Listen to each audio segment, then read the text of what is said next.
që ka me shty tutje. E qartë, pse jo një koalicion qeverisës me lëvizjen vetëvendosje? A vjen kjo si pasojë një frike për shkarkim që mund të vijë më pas? E para është që ne në parim gjithmonë kemi thonë që nuk duhet 3 pozicionet e mëdha politike ose 3 pushtetet e mëdha politike me i taku një partije politike, sepse është e dëmshme për demokracinë e vendit. Por në këtë rast, nëse do të kishte koalicion qeverisës, qeveria nuk do të ishte vetë vetëvendosjes, do të ishte edhe LDK-s. E qartë është ajo, ne kemi insistuar gjithmonë në balancet e pushteteve.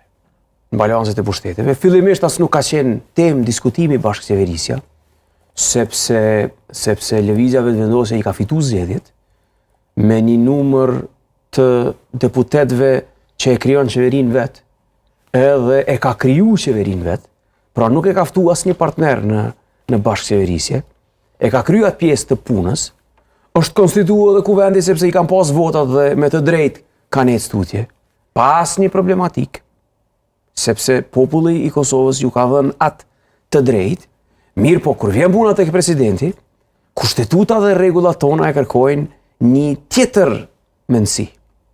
Një mendësi të balanceve të pushteteve, një mendësi të kompromisit, një mendësi të bisedave. Për këtë arsye ne e kemi në kushtetutën tonë që duhet 80 deputet të jenë në kuvend, pra 2/3 në mënyrë që me zgjedhë presidentin. Ka një logjik prapa kësaj ide. Dhe këtë me gjas nuk po e kupton as lëvizja vetëvendosje e as zoti Kurti si prijes i tyre. Po e kuptojnë, sepse po i kërkojnë të gjithë.